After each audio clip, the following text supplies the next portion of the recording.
out, just following all my instructions. And I'm assuming everybody can hear me because I haven't had wonderful Sandra, who is here to support the webinar from a technical perspective. So Sandra Mall is one of the panelists, and she will be if you have questions, anything like that, she will be managing some of that and reminding me when somebody's asking a question and various other things. And so, but I'm seeing that we've got some, I see some familiar names and so on. So I look forward to potentially hearing maybe some comments as well if you're able to have your mic working, etc. Okay, so I've got it recording. So welcome, and I'm just going to move the slide across here. And welcome, and this is who I am. There's all these wonderful things I'm saying about myself here on the slide, but my name is Allison Hendren, and I am the CEO and founder of Coaching Out of the Box. And I have to tell you, and I won't go on too long about this part. You can read all that stuff on the slide, but I'm on a mission.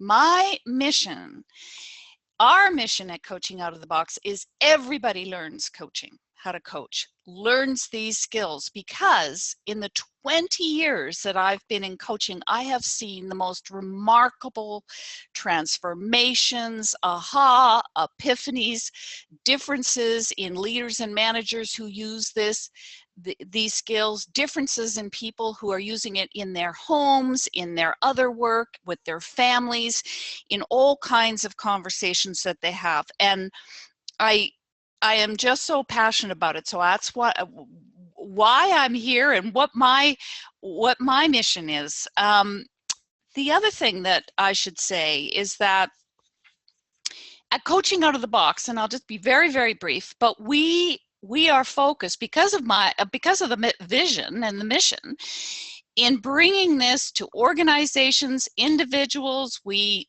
provide ICF credentialing. We provide some of our programs can support people who are recertifying, et cetera, et cetera, et cetera. And so, and we've worked with a number of organizations, as you can see, we've had over 17,000 plus people through our programs.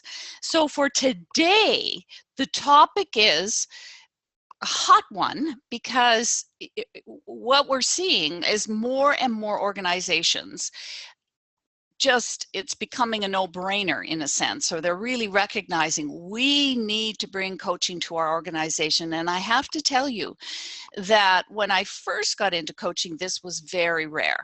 This was very rare. It wasn't people would say to me things like, well, are you coaching a baseball team, that kind of thing. So it was very, very, very rare. But today, and we're going to give you a quick overview of the key things that you need to be paying attention to when you're bringing coaching to your organization. But the first thing that I want to do is I want to put a poll up on the screen, because I'm going to launch it, because this, and I'm hoping that people can see it. And Sandra, can you let me know if you're seeing that poll that I've just put up? Please, can you, if you're willing, and we don't know who's answering what questions, and we don't know any of that. So I would love to understand who is in the, who is on this webinar. And I've got about, let's see, what have I got? 5 questions for you. So I'm going to give it a moment for people to take the poll, and I'm just wanting to check, Sandra, okay, you can see it. And hopefully it's pretty obvious how to answer the questions, because so far I'm seeing no one's answering a question. So I'm hoping that it's not, we've done it on, oh good, it's starting to happen. Excellent, excellent, excellent. This is great, because this will help me. I always use a coach approach when I'm delivering these webinars, because knowing who's in the room and in coaching, the job is that we want to tap into the wisdom and the brilliance of everyone. So I may be calling on you. I do welcome that you can interact, and I'm also I do welcome your comments if you've got your audio working and so on. I'm very happy to have that. So I'm just going to give it about another, just looking at what I'm seeing here. Oh, interesting. Okay, and I'm going to talk a little bit about it. I'll just give it about another 15 seconds or so, because I think there's a bit of a lag from the time you take it and so on. And then this will be great. This is great. This is very helpful. All right. So as I'm waiting to end the poll, I'm just giving it a few more moments. Hang tough here.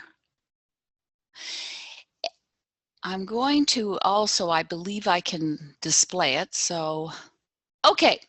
So what I'm going to do now is I'm going to end the poll. I've just ended it, and share the results. And Sandra, I want you to clarify with me if you can see the results, if you can actually see them showing up. If you could just make a comment in the chat to me. Yes. Okay. Okay. Okay. I see somebody I owe an email to. I saw it. Hi, Sue. And Kwesi, I see you, and Tom. Oh my gosh, we got some great people on this webinar today. So, oops, what happened there? Hang on a second. Okay, so interesting. So for the first question, just a second here, I'm seeing, so we've got some people, 40% of you, 40% of people on this have successfully brought coaching to an organization. Wow, that's fantastic. 80% of you are working in an organization, as you can see that. We've got about 40% who are credentialed, 60 who aren't. 40% are taking some coach training, excellent. And then this one, the reason, and I'm sure I missed many other possible reasons as well, but I just wanted to see, okay, 93% is employee engagement, 87 leadership development, leveraging the existing talent. Okay, conflict resolution, improvement in team dynamics. Okay, good. Doing more with less, none of the above. Okay, and relentless change. So if I'm seeing this correct, employee engagement and team dynamics and, oh, what was the other one I just saw? No, those are the two that had the highest score next to leadership development. Okay, so this is what we're seeing. This is what, there could be some other reasons too, because I didn't include it here, but that gives us a good idea, and I think very helpful in terms of the participation too. So what I'm going to do is I'm going to stop sharing, and I'm going to, I hope that disappears now, and I'm going to move to the next slide, which is to basically say, what are our objectives for today? And we're going to talk about, for those of you in an organization, and there's a number of you there, there's about 80% of you in an organization. Is your organization ready? We're going to talk about that. We're going to talk about where do you start? And in all of this, I'm going to be sharing what I've learned, what I've seen, and there may be opportunity for those who have done it as well to share some of, or add in or jump in. I really do welcome that. What do you do to keep it going? Measuring the results. What's happened as a result of this? And I think I will say the success stories will probably be interspersed as the webinar unfolds. as well as the Q&A. In other words, Sandra's going to be watching for questions or comments, and she's going to be letting me know, because sometimes my ability to multitask and read slides and speak and read chat areas can be rather challenging, or I'm a little challenged with that. So that's what I'm attempting to do today. So first of all, step one is, are you ready? Is the organization that either you're working in or you're engaging with, meaning you're going to be hired by that organization to support them in bringing coaching in. So what I'm thinking is, what would be some of the clues? And here's what we have seen. Well, excuse me, I jumped too quickly on this. So what would be some of the things that would tell you that the organization is ready for coaching? And please feel free to jump in the chat area. But here's what we have learned, or what I have seen happening, is they want to increase employee engagement. That one comes up a lot. They want to, one organization, they were training a number of people, and they wanted to see if coaching could support the success of the training. So they were going to use coaching for that. So what is it that's telling you, or will tell you, that an organization is ready? So do you have, for example, the advocacy of the leadership? Is the leadership going to support this? Because that's going to be kind of important. You really want to make sure that you have that. What are you able, is the organization, and these are some more of the clues, the organization actually rewards and reinforces when new behaviors or changes have happened in the organization. So you're already seeing that in the organization. The organization has a record of success at bringing in various programs or initiatives or approaches that they want to use throughout the organization. The organization has a desire to support high potentials. That could be another one. That's going to tell you if the organization is ready, that it's the right time. It's the right time for the organization to do this. And I'm seeing a comment here. Oh, and I don't know, because I have somebody on the webinar today, Quasi, who has had tremendous success at bringing in coaching into a very, very large organization of, well, basically 150,000 employees. And so I see Quasi's comments. So Quasi, would you, I'm not sure if you've got a mic, but if you do, would you be willing to speak? And I'm wondering if, because what you're saying, I'd like to just understand a little bit more. The dysfunctions in a team, chronic conflicts, a need to develop people, and their interpersonal and communication skills. What were the clues? Not sure if he's got a mic, so that might be challenging.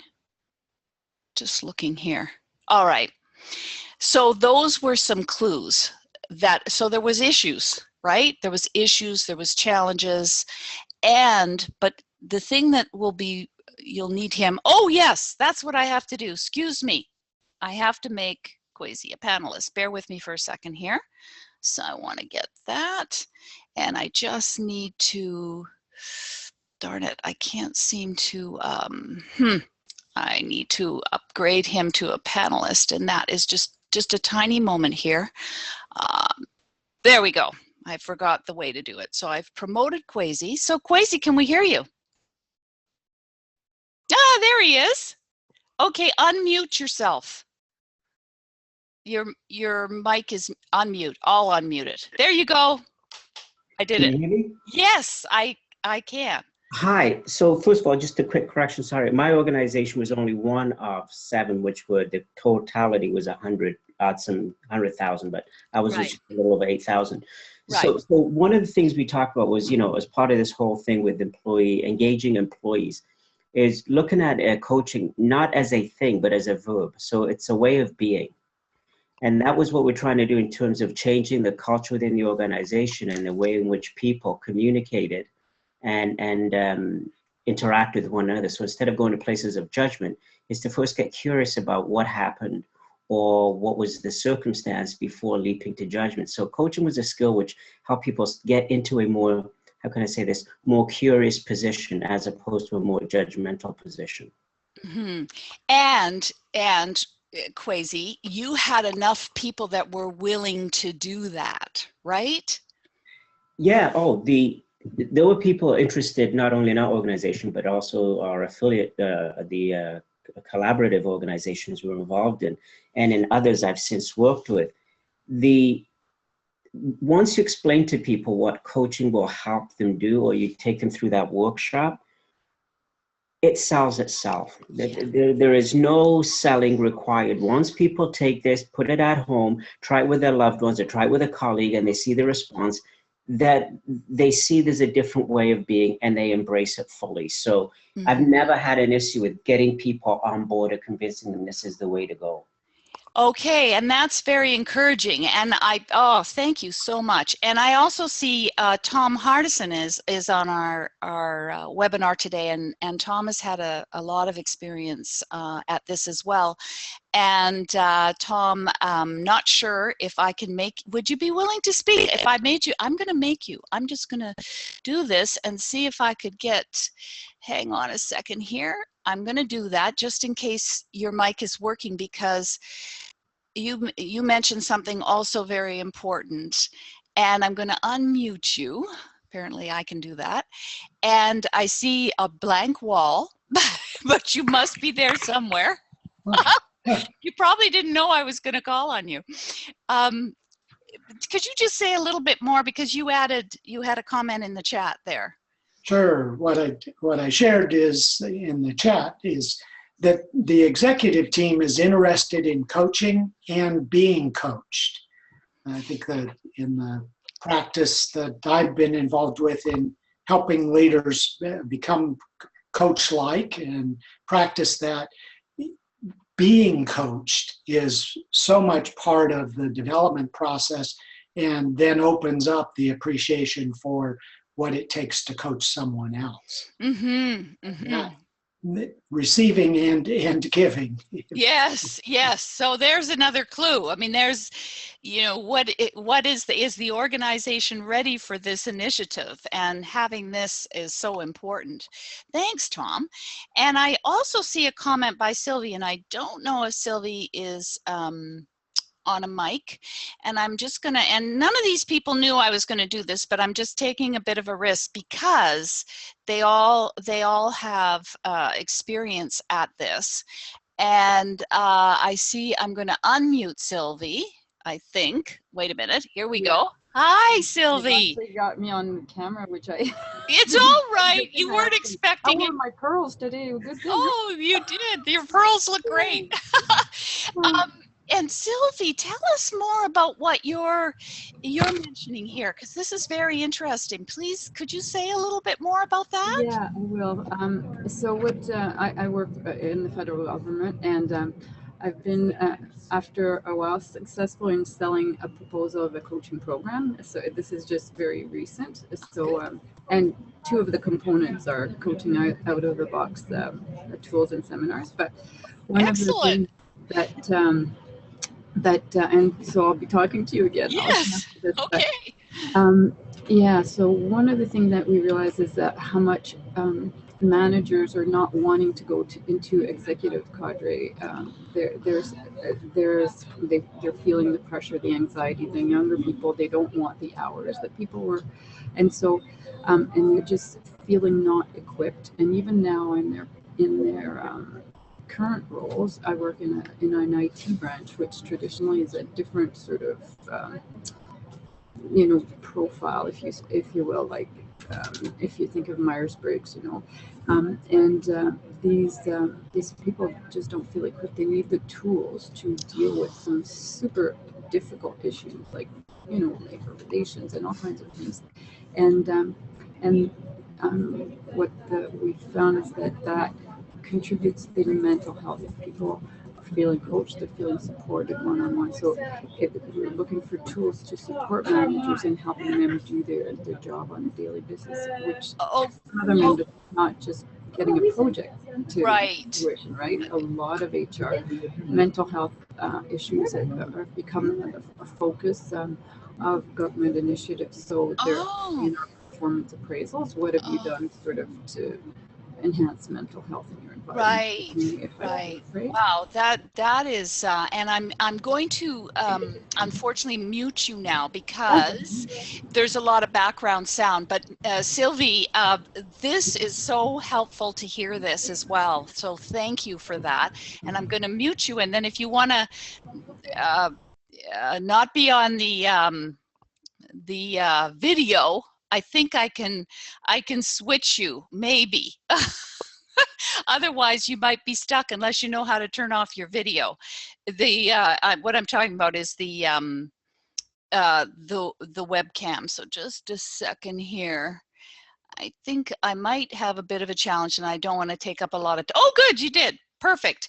All right. So yeah. So this is what is so interesting is these are a variety of needs or a variety of issues that we're seeing in organizations that is determining their readiness for coaching. And and somebody's asking a question, would you describe coaching as a leadership competency as well as a skill or a tool? I certainly would. I think this is what we need because these are different kinds of conversations that you have when you are what I call coach-like in terms of your interactions. So and I really appreciate these questions. So great. So and here's something else that I have learned is that there's a readiness continuum. And when I'm speaking about readiness too, of course, it's what would be absolutely ideal. And that means, all kinds of factors. They're just raring to go. They can hardly stand it to get started.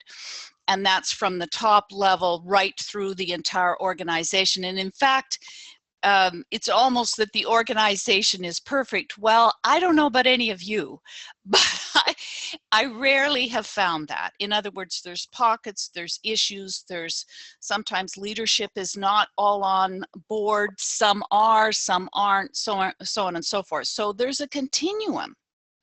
And all of you who are wanting to bring it to your organizations are going to be dealing with this. You're going to be dealing with that it's firing on all cylinders, there's strong indicators, or perhaps not yet. And I see Ramel's, hi Ramel, mentioning a tool. EQ is a good tool. And if you want as well, is we have a little, we're going to send it out when we send out the follow-up email afterwards, and we have a little assessment on that you can take that it talks about your readiness. It's a coaching readiness assessment, and it covers a number of areas. So we'll be sending that to you. But is the organization ready? Is the organization ready for this? All right. So, and we covered a number of compelling reasons, etc. And then the next thing is, where do you start? Where do you start in terms of bringing this into an organization? And that is that is the question. And I'm hearing, oops, it's a bit blurry, I apologize. So where is it that we've seen, what have we seen that has worked really well in organizations? And again, there may be some interaction from some of the panelists as well. So I've seen it where it's come grassroots. And what I mean by that is it's one particular area of an organization who has a few people in it that have experienced coaching, that have maybe taken coach training. There may already be credentialed coaches, and they have seen the value, but they have been unable to, for a whole variety of reasons, to engage the senior level leadership, et cetera, et cetera. And so I've literally seen where it's grassroots. They come in, they begin with a workshop, for example, or maybe they do an introduction to coaching, that kind of thing. And what happens is they actually build, by doing it in that way, they're building some momentum, and they're using that to create the credibility or to create the buy-in for the senior level leaders in some cases. So it actually has happened from a grassroots level. Not always that is not always the best way to do it, but I have actually seen that in reality. And I have seen it where sometimes it doesn't work. So, but I definitely can say that I've seen that happen. And it starts with engaging a particular, it's a strategic move in some cases, where the director, the manager is saying, we're going to do this. I have a little money in my budget, and I'm going to bring this in. And then what happens is a buzz starts. And then that actually is how you start. But if it can be ideal, what I've also seen happen is that it's integrated into part of, oh, and I'm just seeing, yeah, I'm seeing a comment here. Yep, great. Where I've seen it also is that they brought it in as part of an entire leadership development program. In other words, they were getting a whole group of their leaders and managers together for a week on site in one location, and they were filling up 5 days of various trainings. And we did it where we came in the last 2 days. They had 150 leaders and managers. We had 5 different rooms, and we were bringing them coaching skills via, obviously, coaching out of the box. And that worked very, very well. Plus, what we did is we had ongoing coaching practice, which we'll talk about a little bit later. But that got it going, but it was not the senior leadership. However, what happened with that one event, the senior leadership heard about it. There was a huge buzz. As Kwesi mentioned, you know, once you do it, people start to get it and start to get excited about it, and then they start telling others. So then what happened is we were able to deliver it exclusively to some of the senior leadership team. In this case, this was another large organization. And they, of course, got it, and then they, in a sense, rubber stamped it so that they opened up that this could happen all over the place. So that's another way that I've seen it done. And then it becomes embedded. Another one is that what I've also seen happen is that they brought in, it was all external. In other words, they hired people externally to come into the organization and do this. Then what I've seen is where they did start with that, but they then recognize the value of developing some internal capacity for a whole variety of reasons, but one, to reduce the cost was one factor in some organizations. And so they developed some internal capacity and equipped some of their people in being able to do this ongoing. They also they also, we've seen where it's a mix, where they start with a leadership development program, a grassroots level in one particular section of the company, and then it just starts to mix up. And I just want to check the chat here. Yep. Wonderfully successful is when you can get the execs engaged, and we have done that a number of times, where we deliver it to the leadership, and then once they get it, they see it, they experience it. So these are some of the ways that you can start. You may, as I mentioned before, you may want to do a short introduction to coaching. In other words, they're not making, say, a bigger commitment.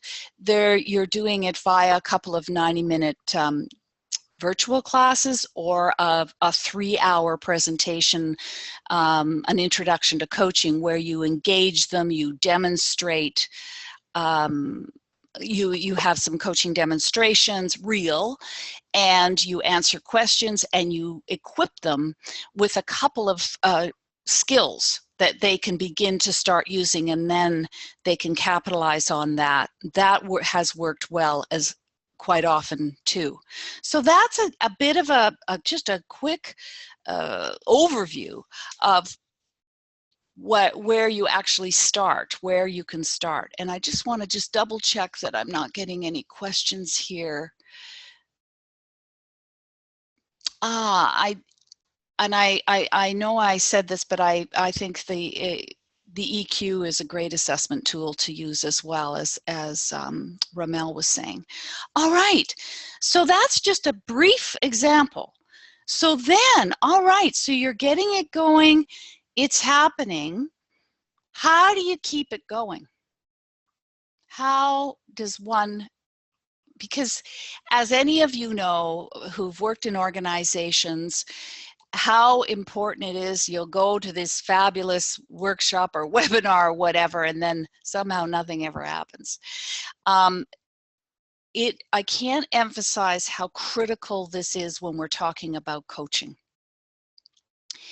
You absolutely have got to find ways to support the coaching moving along. And what I mean by that is, how are you going, because they can take a workshop, they can take a 2-day, maybe it's over the course of a number of months that they're learning the skills. But what is going to support them in embedding the learning? So let me give you a few examples of that. And I've got I just want to take this to a little slide here to kind of get into this a little bit more, because it isn't just good enough to introduce them to coaching, to equip them with some skills and a great model and all of that sort of thing. Oh, I see Sylva's. Great, Sylvie. Yeah, you're including one-on-one coaching and coaching circles. Oh, coaching circles. Okay, so we've got coaching triads, coaching circles, practicums, and I'm just going to speak. Romel is speaking about doing triads, and you can see it up on the screen here. What is it that's going to guarantee that this will be solid in an organization? This piece, the triads, the practicums, the coaching circles, will be absolutely critical. We're right now, one organization that we brought this to, we're equipping all their leaders and managers, and it's over a long period of time where we go and we have a couple of days with them. But then they have practicums afterwards where we deliver them. In this particular case, it doesn't have to be exactly like that, where they are coming over the course of 6 different practicums, where we're connecting them back to the model that they learned. We're having them practice. They're seeing coaching demonstrated. And they're, as I call it, they're developing their coaching chops. Now, what we're talking about, and I think this is also very, very important, is that this is not about what I'm talking about, turning everybody into a certified coach or an ICF credentialed coach. That's completely unrealistic. What we're talking about is people having more coach-like conversations so that they are using the approach, the model, far more in whenever they're having conversations with the people that they work with. And what I'm referring to is even conversations that might be happening in the hallway. So you're passing somebody by in the hallway, and we want to equip them so that they take that, as Kwesi was talking about a little bit earlier, they take them, and I'm going to read the comments too, we take them and connect them to the model. Lost my train of thought there for a second. We connect them to the model, we demonstrate, and then we want them to be more coach-like. I know what I was going to say. As Kwesi was saying, it's coming from a way that they're being, which is, of course, a fundamental piece of that is to be curious. So when they start to have a conversation with someone, instead of coming from the place of, I've got to tell you what to do, and I know everything, but actually coming from the place of trying to understand and be curious about what's going on for that person. That you're having even a brief conversation, and I wanted to mention this, and I'm just seeing this, interested in hearing more about triads. This is a great way to do it.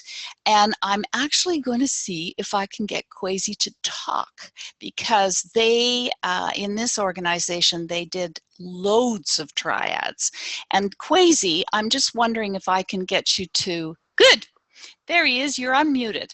Okay. So could you just say a little bit more about triads? Sure. So basically, as part of the training, what we learned was the coaching in and of itself, when you go to the workshop and someone goes away, doesn't really work. The adult learning requires, adults to learn from each other, share their experiences, share their abilities with each other.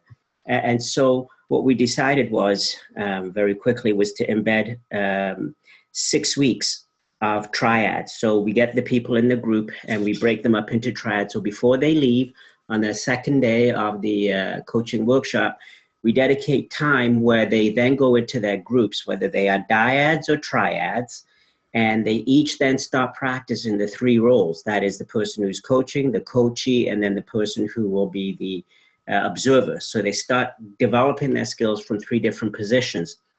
And so they have then and as part of enrolling in the program, is that you are committed to the 6 weeks of post-workshop triad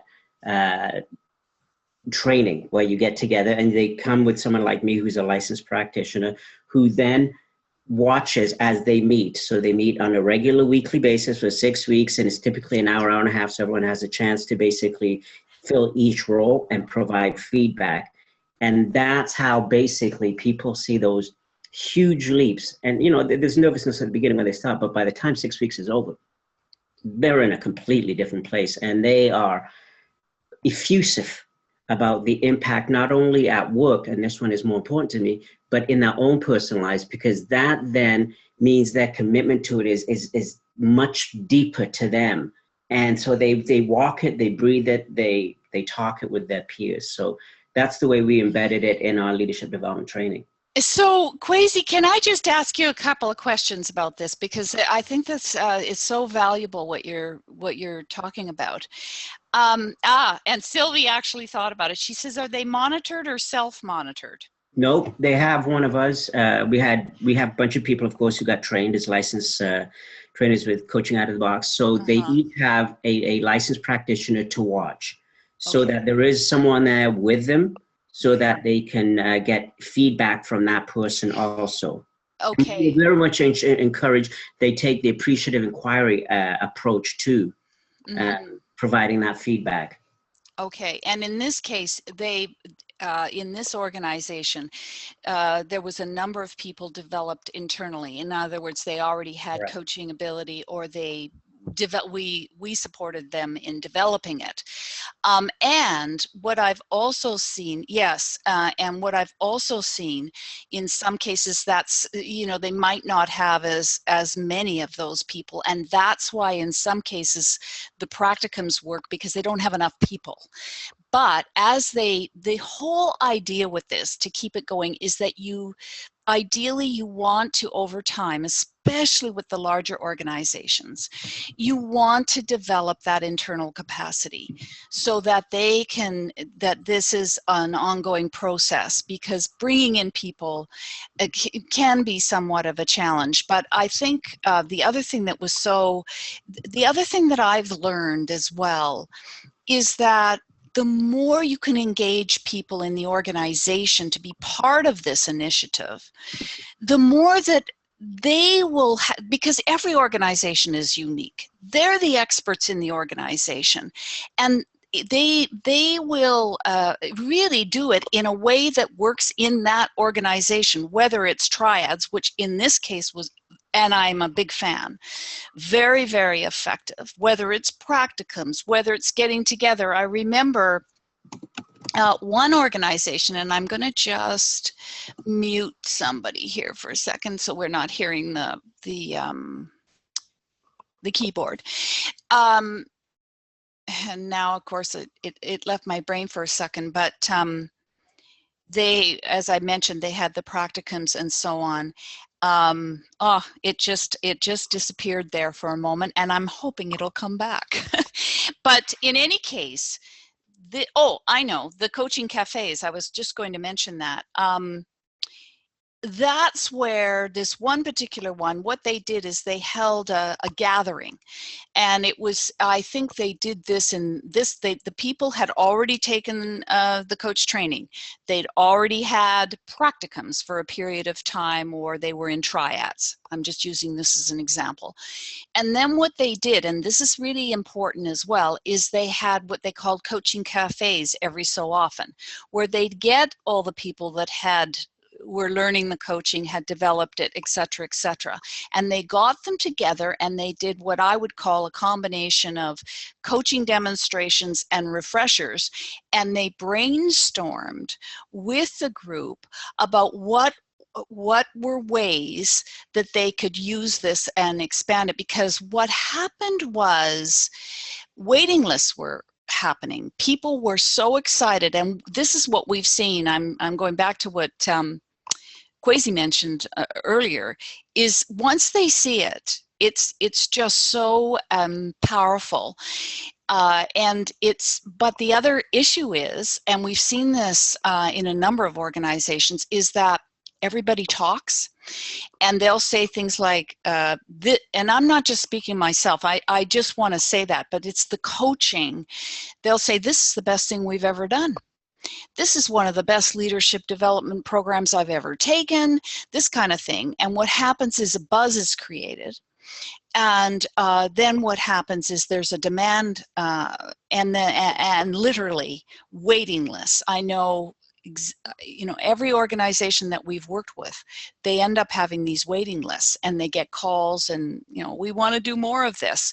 So I think that's also important. But and also I want to just mention, if you can have a communication plan, like some organizations have little newsletters, their Facebook groups, maybe, I don't know, maybe that's not in some, but ways of communicating and sharing success stories, sharing what happened as a result of using coaching, because it takes time for people to trust that, to be curious, to want to tap into the wisdom, the thoughts, the ideas of the other person, and believe that they can come up with their own solutions, their own thoughts and ideas.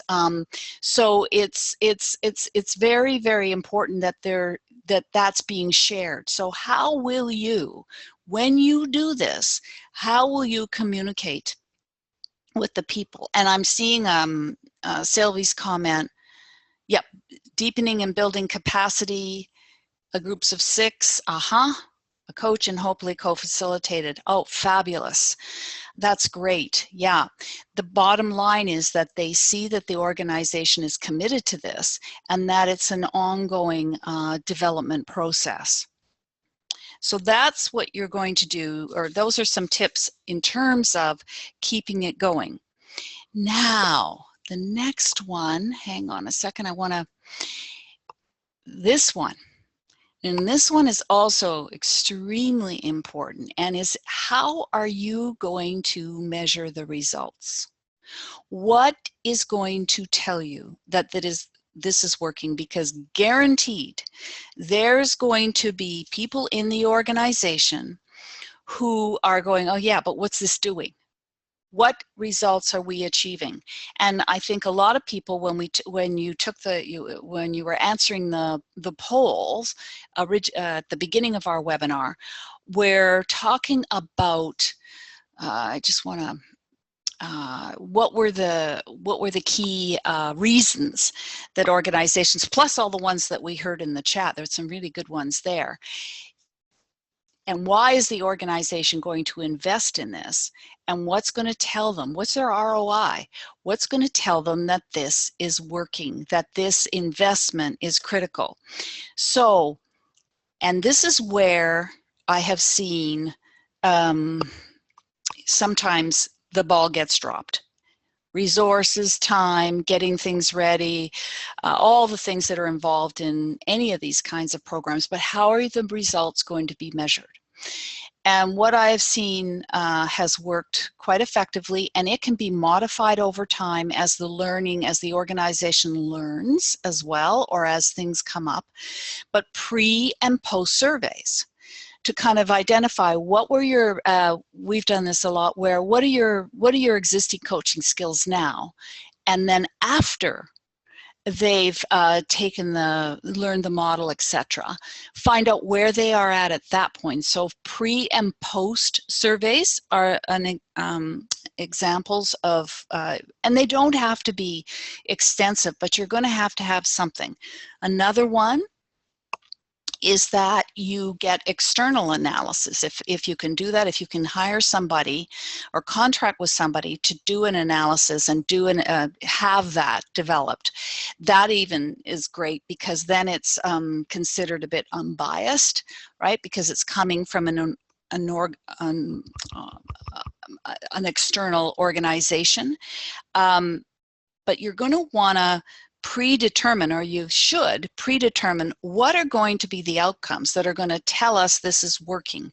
What is it going to be? And I'm going to share something in a second, but there was something else. I know what I wanted to say. So one particular organization we worked with, their big thing, this was one of the key reasons why they brought in coaching, was that they had a very, very high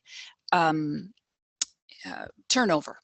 And it was kind of the nature of the organization, the kind of work that these people were doing. It was just the way it was, that there was, I'm not accepting it, but there was a high turnover. So they wanted to make a difference there. And they knew that if they could even change it a bit, it was very valuable. It was all based on their business model, the way they did business. And they knew that at this particular level of the organization, it was kind of a natural. There would be a fair bit of attrition just because of where it was in the organization. But they knew if they could keep those people longer, that was valuable to them. So what they came up with, and this was after a year, they increased it by 16% retention. Now that may not, for some of you, may not sound that great. They were ecstatic. That was a huge win for them. Another one was where they were developing people in terms of a methodology that they had to use in these various branches of this particular business. And they embraced coaching and they used it, and they had a 42% increase in the people completing it, because they'd lose people as they were going through the program. They had a 42% increase. That was huge for them. Absolutely. I mean, a game changer, really, because the cost of bringing in a lot of people, of course, and constantly developing new people is very, very high. And that was within a 9-month period that improvement happened. Another one was shortening the length of time that somebody was going to be that they were capable of doing a particular job that they were being trained in, that they decreased the length of time it took by 67 days. Again, that was an enormous win for them. So you want to have something that people can sink their teeth into, that the organization gets excited about, because that's what's going to keep it going. And I'm just noticing Sylvie saying she's hoping to see increased retention, ready to assume senior leadership positions. Yes, that's huge, huge. And Kwesi's correlations with employee engagement scores, turnover, absenteeism, excellent. These are fabulous. These are just gems here of what can happen. And I'm just going to move.